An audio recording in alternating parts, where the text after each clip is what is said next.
Hi welcome. सो इस video पर हम लोग देखेंगे कॉन्सेप्ट्स ऑफ प्रोबेबिलिटी। सबसे पहले हम लोग देखेंगे कि what is a random experiment. Last video में भी हम लोगों ने इसको डिस्कस किया था, तो इस वीडियो पर हम लोग उसको फिर से ब्रश अप करेंगे। तो बेसिकली एक हम लोग एग्जांपल लेते हैं, जैसे कि कोई भी हम लोग केमिस्ट्री में देखें कि कोई भी एक केमिकल रिएक्शन होता है और उसमें अगर हम लोग टेम्परेचर, प्रेशर और अदर फैक्टर्स जो भी है, तो उसको हम लोग सिमिलर कंडीशंस को अगर हम लोग रिपीट करते हैं तो मोस्ट प्रोबेबली जो भी हमारा रिएक्टेंट होता है तो उसका जो भी प्रोडक्ट निकलता है तो वो हमारा ऑलमोस्ट सेम आता है। तो उस तरह के एक्सपेरिमेंट्स को हम लोग रैंडम एक्सपेरिमेंट नहीं बोल सकते।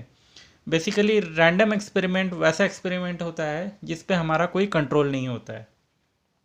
ठीक है। तो बेसिकली ये एक चांस होता है। हम लोग बोल सकते हैं कि उसके प्रोबेबिलिटी यहाँ पे एप्लीकेबल होता है कि वो होगा या नहीं होगा। तो बेसिकली अगर कोई भी चीज़ का अगर 100% प्रोबेबिलिटी वो होने का चांसेस रहता है तो उसको हम लोग 100% लेते हैं। और अगर हमारा प्रोबेबिलिटी होने का कोई भी चांस नहीं है कि वो इवेंट ऑकर करेगा, तो उस केस पे हम लोग उसको 0% चांस हम लोग बोलते हैं। तो बेसिकली इसको अगर हम लोग न्यूमेरिकल इसको अगर हम लोग कोई न्यूमेरिकल साइन असाइन करेंगे तो हम लोग बोल सकते हैं कि 0 से 1 तक में कोई भी इवेंट ऑकर होने का चांसेस है। अगर प्रोबेबिलिटी 0 है तो उसके लिए हम लोग 0 असाइन करेंगे, और अगर प्रोबेबिलिटी 100% है तो उसके लिए हम लोग 1 असाइन करेंगे। तो कोई भी इवेंट 0 to 1 के बीच में ही उसका प्रोबेबिलिटी लाई करता है। ठीक है। तो बेसिकली हम लोग क्या कर रहे हैं, हम लोग इस वीडियो पर देखेंगे कि 3 अप्रोचेस जो हमारा प्रोबेबिलिटी का है वो कौन कौन सा है। ठीक है। तो हम लोग सबसे पहला जो सबसे कॉमन है, जो हम लोग अभी तक देखते आए हैं स्कूल्स में और कॉलेजेस में, ठीक है, तो वो है हमारा फर्स्ट है हमारा क्लासिकल अप्रोच। ठीक है। तो हम लोग सबसे पहला क्लासिकल अप्रोच देखेंगे। तो हम लोग इस क्लासिकल अप्रोच में क्या होता है कि if an event can occur in h different ways out of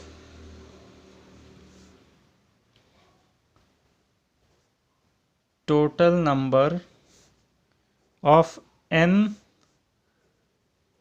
possible outcomes or ways। ठीक है।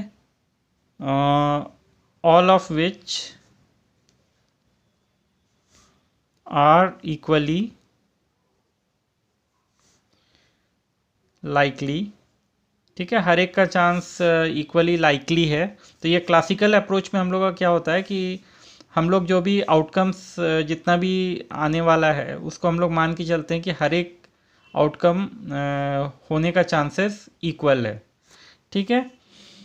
तो ये हम लोग अनबायस्ड लेते हैं कि इसमें कोई भी बायस्ड नहीं है।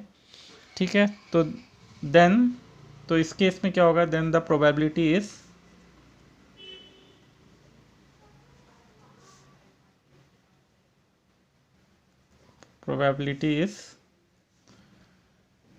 h by n for an event to occur। ठीक है। तो इस क्लासिकल अप्रोच में क्या है कि अगर कोई भी इवेंट हमारा, ठीक है, h डिफरेंट वेज में हमारा ऑकर होता है out of n possible outcomes और द वेज, देन हमारा जो प्रोबेबिलिटी होता है वो h बाई n होता है for an event to occur. ठीक है, ये हमारा क्लासिकल अप्रोच है। ठीक है। फॉर एग्जांपल अगर हम लोगों का इवेंट है, ठीक है, यहाँ पे हम लोग एग्जांपल लेंगे। ठीक है, इवेंट अगर हमारा है कि फर्स्ट टॉस ऑफ कॉइन में हमारा हेड होना चाहिए। ठीक है, तो अगर हम लोगों का जो टोटल n पॉसिबल आउटकम्स है, ठीक है, या सैंपल स्पेस है, सैंपल स्पेस जो हमारा है n, वो हमारा क्या क्या हो जाएगा। एक कॉइन को अगर हम लोग टॉस करते हैं तो उसमें हमारा या तो हेड आ सकता है या तो टेल आ सकता है। तो ये हमारा n पॉसिबल आउटकम्स है। ठीक है, तो ये हमारा दोनों हेड और टेल जो कि हमारा इक्वली लाइकली जो हम लोगों ने बोला था आउटकम्स। ठीक है, तो ये दो आउटकम्स का चांसेस इक्वली है ऑकर करने का, तो इसके लिए हम लोग इसको क्लासिकल अप्रोच में इक्वली लाइकली बोलते हैं। ठीक है, तो हमारा जो इवेंट है, ठीक है, जो हमारा इवेंट है, इवेंट h क्या है हमारा। ठीक है, इवेंट का जो ऑकर होने का हमारा चांसेस है वो क्या है हमारा एक ही है, वो हमारा फर्स्ट टॉस में हेड होना चाहिए। ठीक है, तो ये हमारा हेड हो गया। ठीक है, तो इस केस में हमारा n कितना है, अगर इसको हम लोग असाइन करेंगे तो ये 1 2 नंबर ऑफ पॉसिबल आउटकम्स, और हमारा जो इवेंट है जो कि हमारा फर्स्ट टॉस अगर हम कॉइन करते हैं तो हमारा हेड आना चाहिए फर्स्ट टॉस में, तो हमारा एक ही चांसेस है। ठीक है, तो ये इसका हमारा टोटल नंबर कितना है, h हमारा 1 हो गया। तो हमारा जो प्रोबेबिलिटी होगा,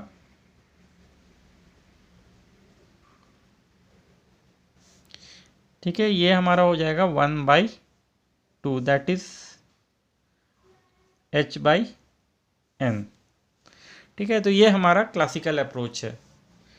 ठीक है, नेक्स्ट अप्रोच हम लोग देखेंगे, हम लोग आगे में देखेंगे कि ये क्लासिकल अप्रोच का डिमेरिट्स क्या है। ठीक है, तो हम लोग नेक्स्ट एक और अप्रोच देखेंगे, फ्रीक्वेंसी अप्रोच।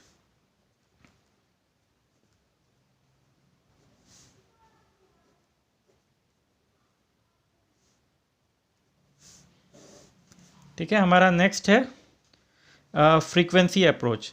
तो ये फ्रीक्वेंसी अप्रोच क्या बोलता है कि इफ आफ्टर n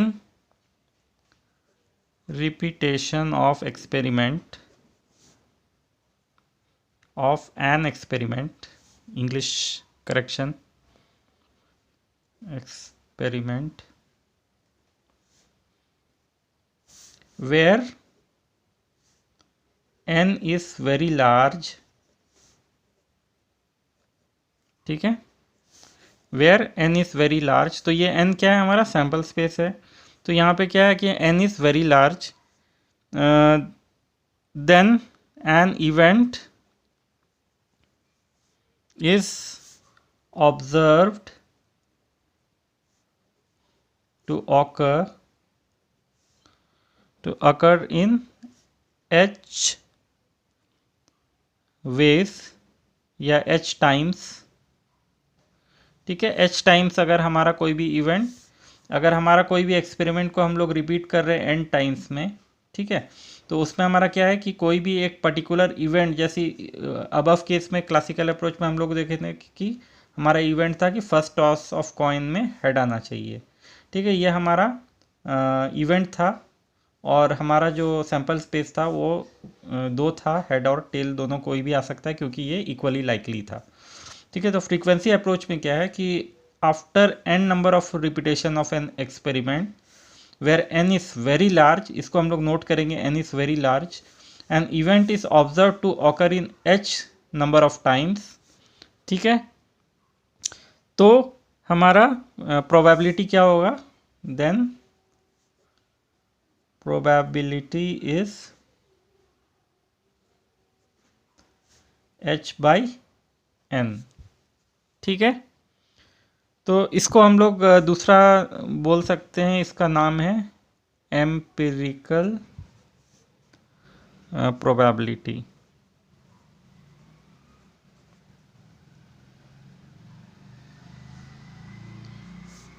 ठीक है, तो फ्रीक्वेंसी अप्रोच को हम लोग एम्पिरिकल प्रोबेबिलिटी भी बोलते हैं। ठीक है, तो ये हम लोग बेसिकली देखे हैं कि स्टैटिस्टिक्स में बेसिकली फ्रीक्वेंसी अप्रोच को हम लोग यूज़ करते हैं।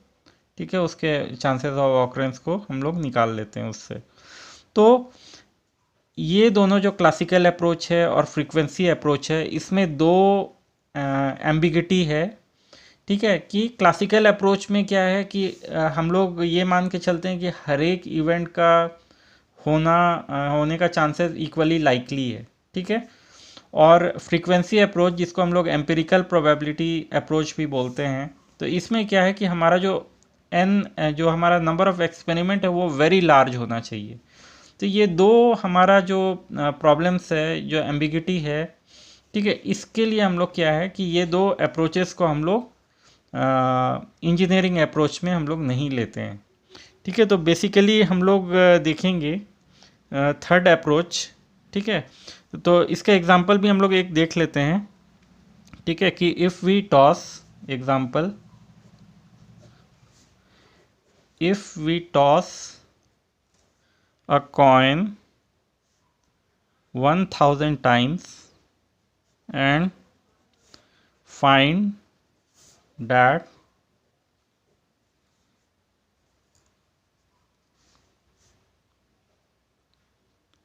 the head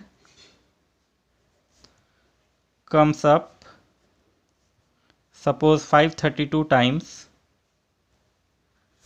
ठीक है, तो हमारा क्या है कि 1000 टाइम्स हम लोग हमारा एक्सपेरिमेंट क्या है, टॉसिंग अ कॉइन। तो हमारा 1000 टाइम्स हम लोग टॉस कर रहे हैं, तो उसमें हम लोग देख रहे हैं कि हेड कितने बार आ रहा है, 532 times.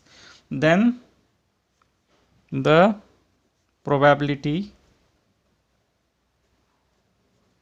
Of head coming up is 532/1000। ठीक है, तो बेसिकली क्या है कि ये हमारा फ्रीक्वेंसी अप्रोच है। तो क्लासिकल अप्रोच में क्या था हमारा, एम्बिगिटी इक्वली लाइकली, और फ्रीक्वेंसी अप्रोच में क्या था हमारा, एन इज़ वेरी लार्ज। तो इस दो एम्बिगिटी को डिस्कार्ड करते हुए हम लोग थर्ड अप्रोच को इंजीनियरिंग अप्रोच में हम लोग यूज़ करते हैं, जिसको हम लोग बोलते हैं एक्सॉम्स ऑफ प्रोबेबिलिटी। ठीक है, तो उसको हम लोग देखेंगे, व्हाट इज एक्सॉम्स ऑफ प्रोबेबिलिटी।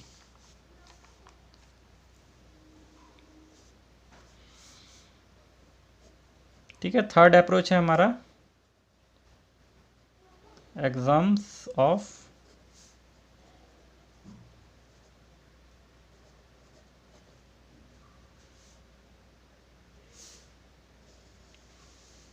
ठीक है,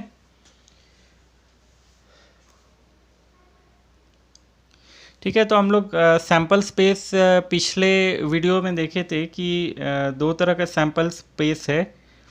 ठीक है, एक डिस्क्रीट सैम्पल स्पेस और एक नॉन डिस्क्रीट सैम्पल स्पेस। ठीक है, डिस्क्रीट में हमारा जिसको हम लोग दो तरह का डिस्क्रीट देखे थे, एक काउंटेबली इनफाइनाइट और एक काउंटेबल फाइनाइट सैम्पल स्पेस। ठीक है, तो जैसे हमारा 1 2 3 4 5 6 इसको हम लोग काउंट कर सकते हैं। और दूसरा था हमारा, क्योंकि ये मेजरेबल है।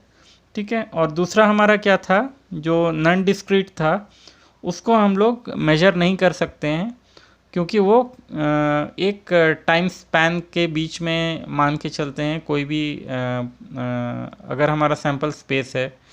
ठीक है, तो वो हमारा कंटिन्यूस है। ठीक है, जैसे हम लोग लास्ट आपको याद होगा, हम लोग उसको देख लेते हैं एक बार। ठीक है, तो फॉर एग्ज़ाम्पल, ठीक है, हमारा कोई भी सैम्पल स्पेस था, जैसे x such that x belongs between 0 to 1। ठीक है, इसको हम लोग एक बार देखेंगे। ठीक है, तो यहाँ पे हम लोग देखेंगे कि डिस्क्रीट सैम्पल स्पेस हमारा दो तरह का था। एक डिस्क्रीट था फाइनाइट सैम्पल स्पेस, जिसको हम लोग काउंटेबली इनफाइनाइट भी हो सकता है, वो फाइनाइट भी हो सकता है। तो अगर इनफाइनाइट है मान के चलते हैं 1 to इन्फिनिटी अगर हम लोग देखते हैं तो ये हमारा काउंटेबल है लेकिन ये इनफाइनाइट है। उसी तरह से हमारा जो डिस्क्रीट नॉन डिस्क्रीट है वो हमारा देख रहे हैं x such that x belongs between 0 to 1। तो ये 0 to 1 के बीच में infinite number of sample space हमारा हो सकता है, तो उसको हम लोग नॉन डिस्क्रीट सैम्पल स्पेस बोलते हैं। ठीक है,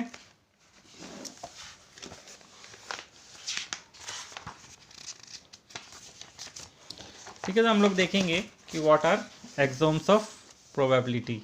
तो हम लोग दो अप्रोच देखे थे, ठीक है, classical approach and frequency approach. तो उसमें एम्बिगिटी था। तो ये जो हमारा थर्ड अप्रोच है ये बोलता है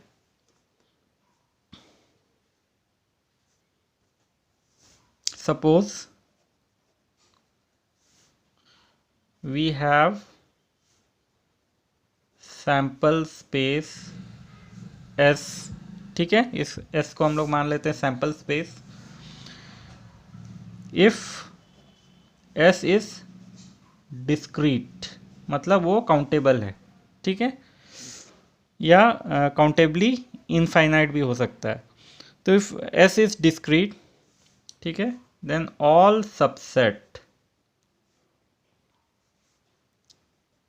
कॉरेस्पॉन्ड्स टू इवेंट, ठीक है, all subsets of this sample space corresponds to event. For example अगर हम लोग इस चीज़ को समझने के लिए कि how this subset corresponds to event in means all the subsets of sample space, तो हम लोग जैसे पिछले अप्रोच में देखे थे, ठीक है, हम लोग पिछले अप्रोच में जो देखे थे, ठीक है, तो हमारा क्या था, सैम्पल स्पेस जो था, ठीक है, ये 1000 टाइम्स हम लोगों ने कॉइन को टॉस किया था। तो उसमें हो सकता है नंबर ऑफ टाइम्स हेड्स भी आया होगा, नंबर ऑफ टाइम्स टेल्स भी आया होगा। उसी तरह से जो हमारा इवेंट हम लोगों ने लिया था कि हेड आना चाहिए, तो वो हमारा कितना था 532 टाइम्स आउट ऑफ 1000। तो ये 1000 का जो सबसेट था वो 532, ये हेड का सबसेट, हेड हमारा एक इवेंट है जो हम लोग टारगेट किया था कि हम लोगों को हेड चाहिए, तो वो हमारा 532 टाइम्स आउट ऑफ 1000 टाइम्स में आया था। तो ये 532 टाइम्स जो था ये हमारा सबसेट ऑफ 1000 टाइम्स जो भी हमारा सैम्पल स्पेस रहा होगा, ठीक है। तो ये बेसिकली ये फ्रीक्वेंसी अप्रोच पे हम लोगों ने देखा था, इसलिए यहाँ पे ये थोड़ा ऑकवर्ड लग रहा है, ठीक है। तो इसी तरह से हम लोग क्या बोल सकते हैं कि हमारा जो भी सैम्पल स्पेस है, ठीक है, तो if S is discrete all subsets corresponds to event, इसको हम लोग नोट कर लेंगे, ठीक है। तो अब हमारा क्या है कि अगर हमारा S, if S is non discrete, ठीक है, मतलब उसको हम लोग एक जैसे हम लोग देखे थे x such that x belongs between 0 to 1, तो वो इनफाइनाइट ही होगा और वो काउंटेबल भी नहीं होगा, ठीक है। तो उस केस में क्या है कि if S sample space non discrete है, ठीक है, तो only special subsets which are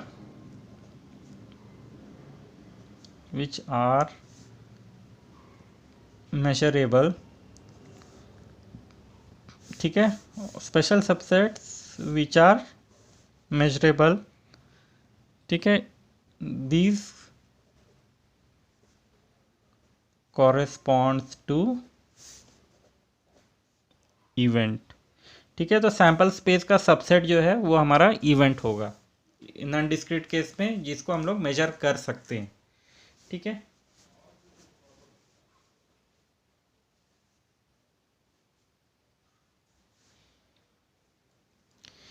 ठीक है, तो अब हमारा क्या है कि हम लोग देखेंगे फॉर ईच इवेंट। अब हम लोग क्या है, इवेंट क्या है हमारा सबसेट ऑफ सैम्पल स्पेस है, तो फॉर ईच इवेंट ए हम लोग मान के चलते हैं इवेंट को, ठीक है। The and P is the probability function, ठीक है। then probability PA is the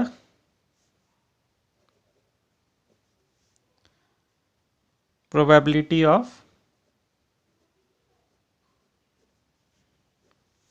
event A, ठीक है।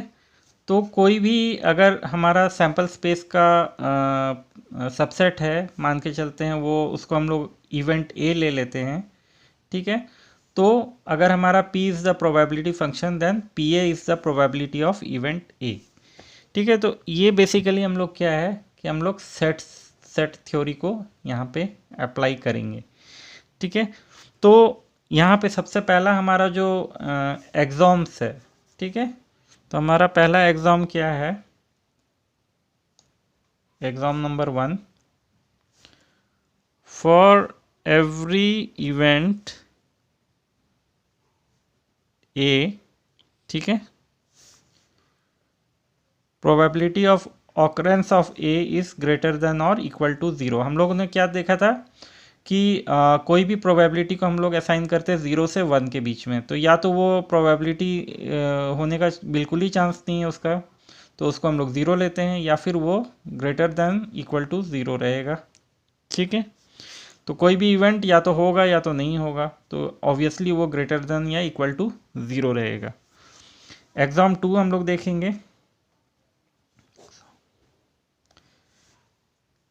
फॉर श्योर और सर्टेन इवेंट एस, ठीक है। जैसे प्रोबेबिलिटी ऑफ सैंपल स्पेस को हम लोग क्या बोल सकते हैं, वो 1 होगा, क्योंकि सैंपल स्पेस में कुछ ना कुछ तो होगा ही हमेशा, ठीक है।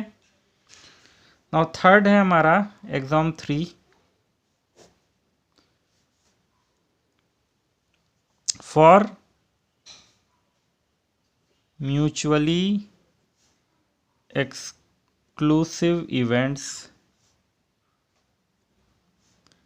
A1 A2, ठीक है। ये सब हमारा क्या है, अलग अलग सैंपल स्पेस का सबसेट है हमारा इवेंट्स का। A1 एक इवेंट है, A2 एक इवेंट है, कोई भी सैंपल स्पेस का। जैसे हम लोग 1000 टाइम कॉइन को टॉस कर रहे हैं, तो A1 इवेंट को हम लोग मान लेते हैं हेड, A2 को हम लोग टेल मान लेते हैं, ठीक है। तो कोई भी सैंपल स्पेस है, वो सारे के सारे इवेंट्स को सबसेट को मिला के वो सैंपल स्पेस बनता है, ठीक है। तो ये म्यूचुअली एक्सक्लूसिव मतलब ये होता है कि वो एक दूसरे पे डिपेंड नहीं करता है। मतलब A1 अगर हमारा हेड का चांसेस ऑकर होने का, तो वो हमारा टेल के ऑकर होने के चांसेस पे डिपेंड नहीं करता है, तो इसलिए इसको बोलते हैं हम लोग म्यूचुअली एक्सक्लूसिव इवेंट, ठीक है। तो प्रोबेबिलिटी ऑफ A1, ठीक है, यूनियन A2, इस तरह से हमारा A1 A2 A3 कुछ भी हो सकता है नंबर ऑफ इवेंट्स। तो बहुत बड़ा अगर हमारा सैंपल स्पेस है, तो उसमें बहुत सारे इवेंट्स अगर हैं, तो हम लोग मान के चलते हैं कि probability of event A1 union A2 union A3 ऐसा करके हमारा जो भी रहेगा, तो क्योंकि ये एक दूसरे पे डिपेंड नहीं कर रहा है, ठीक है। तो इसके लिए इसका मतलब क्या है कि हमारा जो भी इवेंट A और इवेंट A1 और A2 का जो भी हमारा इंटरसेक्शन होगा वो 0 होगा, क्योंकि एक दूसरे पे डिपेंड नहीं कर रहा है, ठीक है। तो इसका मतलब क्या हुआ कि probability of A1 union A2 union A3 is equal to probability of occurrence of A plus probability of occurrence of A2 plus इस तरह से हमारा होगा, ठीक है। तो म्यूचुअली एक्सक्लूसिव में क्या है कि इसका जो हमारा इंटरसेक्शन है A1 और A2 का, तो दोनों का एक साथ होने का चांसेस है नहीं। ठीक है, मतलब A2 का ऑकरेंस A1 पे डिपेंड नहीं करता और A1 का ऑकरेंस A2 पे डिपेंड नहीं करता, इसलिए A1 और A2 का जो इंटरसेक्शन होगा हमारा वो ज़ीरो होगा। तो अगर हम लोग इसको पिक्टोरियल फॉर्म में देखेंगे तो ये अगर हमारा बहुत सारा बड़ा सा सैंपल स्पेस है मान के चलते हैं, ठीक है, और यहाँ इवेंट A1 है, इवेंट A2 है, ठीक है, तो ये हमारा म्यूचुअली एक्सक्लूसिव है क्योंकि इसका कोई भी हमारा इंटरसेक्शन नहीं हो रहा है, ओवरलैपिंग नहीं हो रहा है ये दोनों इवेंट्स का। तो जो भी हमारा सैंपल स्पेस होगा, A1 हमारा सबसेट है सैंपल स्पेस का, A2 भी हमारा सबसेट है सैंपल स्पेस का। तो थर्ड एक्सियोम्स ऑफ प्रोबेबिलिटी जो हम लोग है वो है हमारा probability of A1 union A2। तो अगर ये सैंपल स्पेस में अगर हमारा सिर्फ दो ही इवेंट है A1 और A2, तो हमारा जो probability of A1 union A2 ये हो जाएगा हमारा equal to probability of occurrence of A plus probability of occurrence of A2, A1 and A2। ठीक है, तो ये हमारा थर्ड एक्सियोम्स है, ठीक है। तो इस तरह से हम लोग क्या है कि ये इस थर्ड एक्सियोम को हम लोग इस तरह से ये तीन तरह के एक्सियोम्स है, ठीक है। अब हम लोग कुछ थ्योरम देखेंगे इस बेसिस पे, ठीक है। यहाँ तक होप सो सारे कॉन्सेप्ट्स क्लियर है। तो हम लोग अब थर्ड जो हम लोग देखने वाले हैं,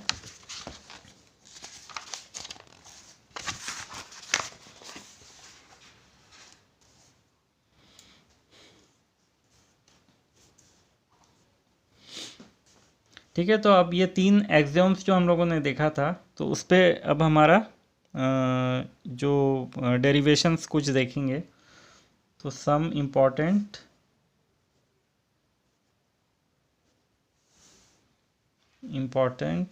थ्योरम्स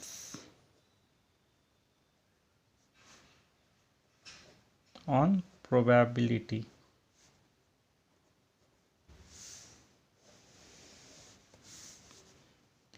ठीक है, हम लोग सबसे पहला थ्योरम देखेंगे, थ्योरम 1, ठीक है। If event A1 is less than A2, then probability of A1 is less than equal to, इसको हम लोग इक्वल टू भी मान लेते हैं, ठीक है, less than equal to probability of A2।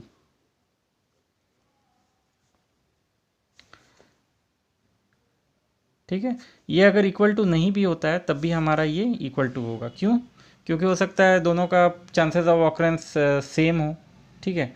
तो हम लोग क्या करेंगे कि एक कोई भी सैंपल स्पेस है हमारा मान के चलते हैं, और इवेंट A1 कुछ हमारा है और इवेंट A2 कुछ हमारा है, और A1 का जो हमारा नंबर ऑफ ऑकरेंस है वो कम है A2 से, then obviously probability of occurrence of A1 is less than equal to probability of occurrence of A2, ठीक है। And also P A2 minus A1, ठीक है, A2 is greater than A1, so probability of A2 minus A1 is equal to P A2 minus P A1, ठीक है। ये हमारा पहला theorem है। थ्योरम नंबर 2 देखेंगे।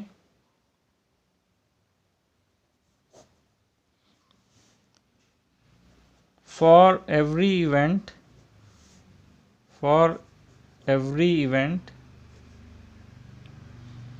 A, ठीक है, probability of event A is between 0 and 1। हम लोगों ने देखा था कि जो कॉन्सेप्ट्स ऑफ प्रोबेबिलिटी में स्टार्टिंग में कि कोई भी इवेंट का ऑकरेंस को हम लोग 0 से 1 के बीच में मेजर करते हैं, ठीक है। इसको हम लोग न्यूमेरिकल असाइन कर दिए हैं। 100% चांसेस ऑकर होने का तो 1 है, और अगर बिल्कुल ही चांस नहीं है तो वो 0 होगा प्रोबेबिलिटी, ठीक है। तो ये हमारा कोई भी probability is between, that is a probability is between 0 and 1। ठीक है। थ्योरम नंबर 3 क्या बोलता है?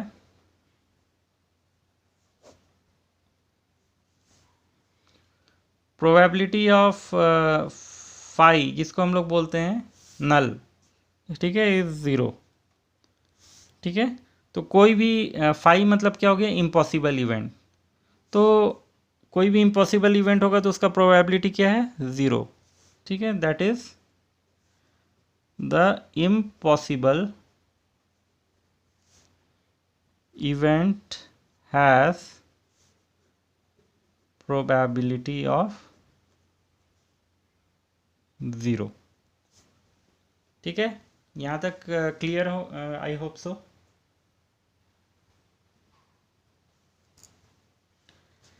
ठीक है, नेक्स्ट थ्योरम देखेंगे, थ्योरम नंबर 4।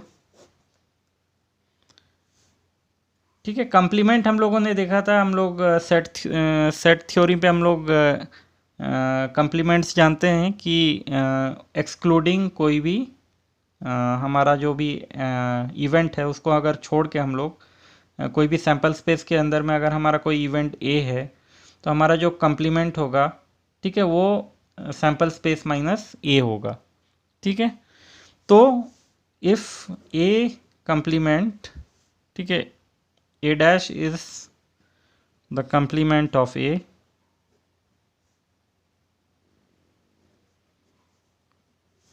ठीक है, then probability of A complement is equal to, अब हमारा क्या है, इसको हम लोग बोल सकते हैं सैम्पल स्पेस माइनस ए। तो हमारा प्रोबेबिलिटी ऑफ सैम्पल स्पेस क्या होता है? 1। ठीक है, क्योंकि सैम्पल स्पेस में कुछ ना कुछ तो होगा ही, तो उसका प्रोबेबिलिटी श्योर है, तो 1 माइनस ए। ठीक है, तो इसको हम लोग इस तरह से हम लोग बोल सकते हैं, ये मान के चलते हैं हमारा सैम्पल स्पेस है, ये इवेंट ए है। ठीक है, तो हमारा जो कंप्लीमेंट होगा सैम्पल स्पेस माइनस ए को हम लोग बाकी जितने भी शेडेड पोर्शन हम लोग देख रहे हैं ए को छोड़ के, ठीक है, वो हमारा कंप्लीमेंट कहलाएगा। ठीक है, तो probability of A complement is equal to 1 minus A, क्योंकि हमारा sample space, probability of sample space हम लोगों ने पहले देखा था, आपको याद होगा, पिछले पेज में हम लोग देखते हैं, यहाँ पे हम लोगों ने पी एस को 1 लिया था। ठीक है, probability of sample space is certain event, मतलब वो जो भी हमारा सैम्पल स्पेस होगा उसमें जो भी इवेंट होगा वो सर्टेन इवेंट होगा, कुछ ना कुछ तो होगा ही। ठीक है, तो इसलिए probability of sample space is always equal to 1। ठीक है, अब हम लोग नेक्स्ट देखेंगे थ्योरम नंबर 5।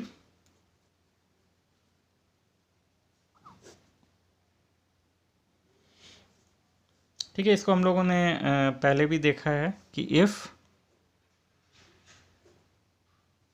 ठीक है, कोई भी इवेंट ए है इज इक्वल टू उसका सबसेट का यूनियन है A1 A2 A3, इस तरह से यूनियन AN तक जाएगा। ठीक है, और सब के सब क्या है? Mutually or mutually exclusive event,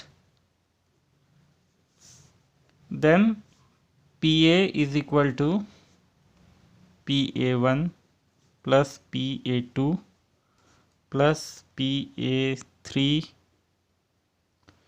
plus इस तरह से प्लस प्रोबेबिलिटी ऑफ AN तक ये जाएगा। ठीक है, तो ये म्यूचुअली एक्सक्लूसिव हम लोग ने अभी थोड़ी देर पहले देखा था।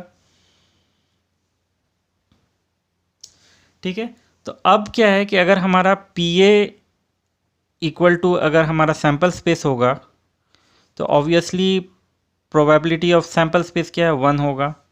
तो इसका मतलब क्या है कि 1 equal to PA1 plus PA2 plus PA3 plus इस तरह से PAN तक जाएगा। ठीक है, तो सबका जो समेशन होगा probability of A1 plus A2 plus A3, this will be equal to 1। ठीक है, तो बेसिकली ये हमारा थ्योरम हमारा 5 ये बोलता है। ठीक है, ठीक है, हम लोग अब नेक्स्ट थ्योरम पे चलेंगे।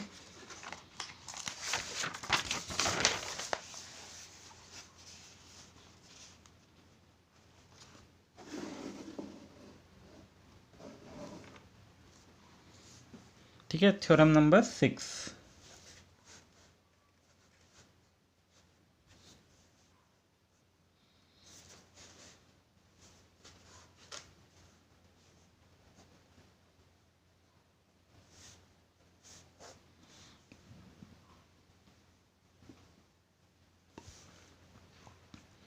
If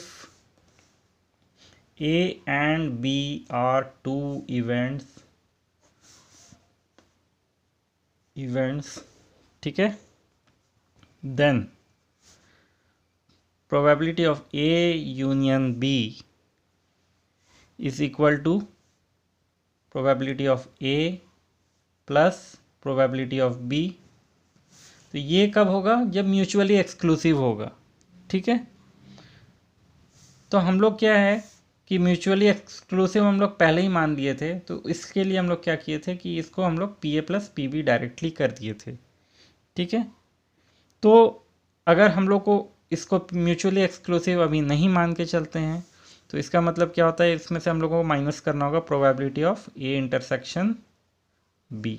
ठीक है, तो ये हमारा क्या है, अब ये म्यूचुअली एक्सक्लूसिव हो गया है after subtracting P A intersection B.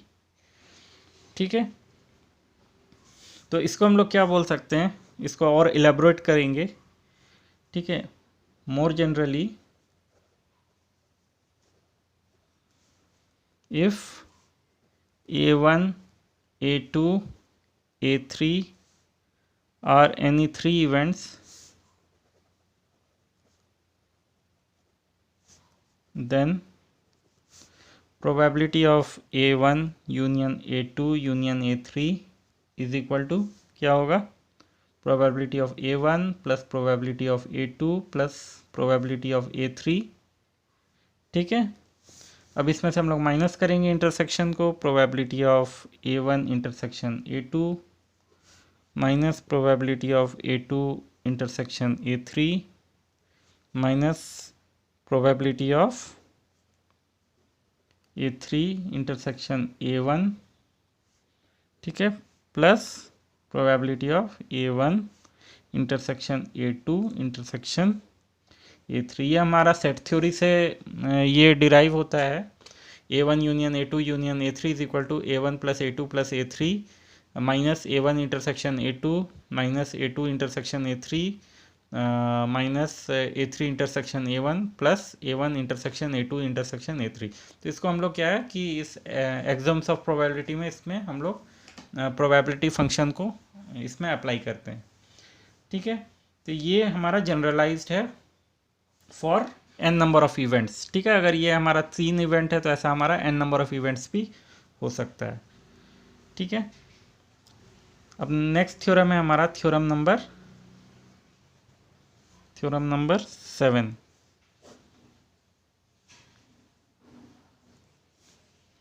For any event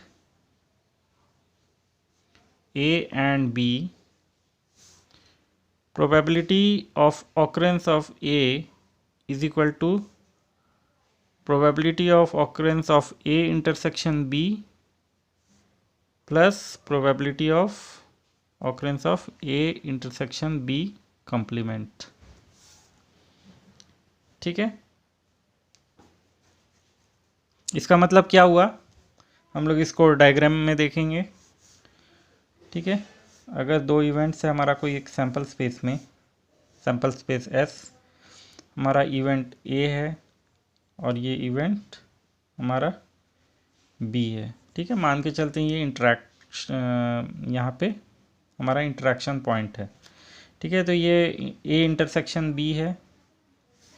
ठीक है, तो ये शेडेड पोर्शन हमारा क्या है, उसको हम लोग कलर से कर देते हैं, ज़्यादा अच्छा रहेगा। ठीक है, तो ये हमारा ये जो शेडेड पोर्शन है हमारा ए इंटरसेक्शन बी है। ठीक है, अब हमारा जो बी कंप्लीमेंट है, ठीक है, वो क्या है, सैम्पल स्पेस माइनस बी। ठीक है, तो ये बी को छोड़ के जितना भी हमारा बाकी है वो हमारा सैम्पल स्पेस है। तो मान के चलते हैं कि हमारे सैम्पल स्पेस में सिर्फ 2 ही इवेंट्स है, तो ऑब्वियसली हमारा ए इंटरसेक्शन बी कंप्लीमेंट जो होगा वो हमारा कौन सा होगा,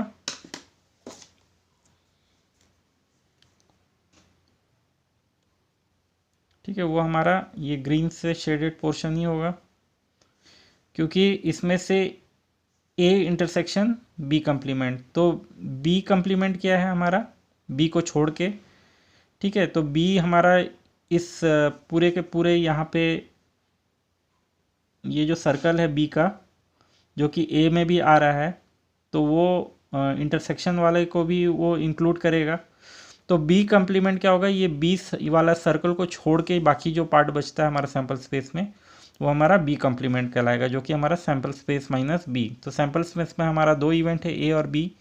ठीक है, तो प्रोबेबिलिटी ऑफ सैम्पल स्पेस क्या होगा, probability of A plus probability of B, अगर ये म्यूचुअली एक्सक्लूसिव होता।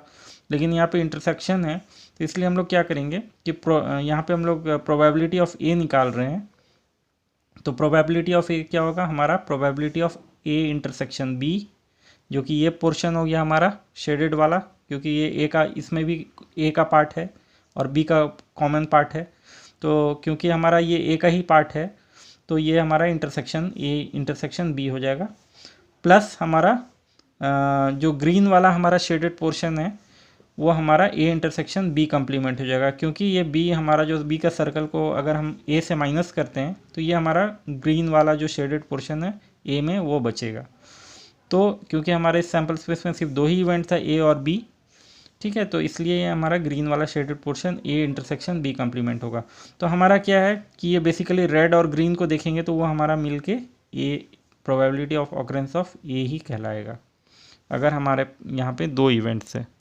ठीक है, तो ये हमारा जनरल फॉर्म में अगर इसको हम लोग देखेंगे, ठीक है, तो हम लोग नेक्स्ट थ्योरम देखते हैं, थ्योरम नंबर 8। थ्योरम नंबर 8, ठीक है, if N event A results if an event A must result in occurrence of one of mutually exclusive events A1, A2 and AN। ठीक है, हम लोगों ने यहाँ पे देखा था इसके पहले एग्जाम्पल में।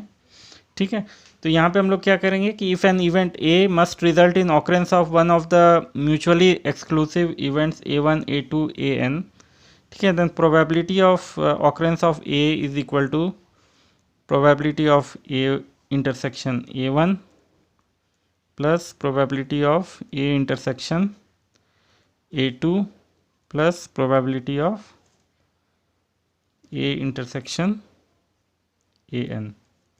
ठीक है,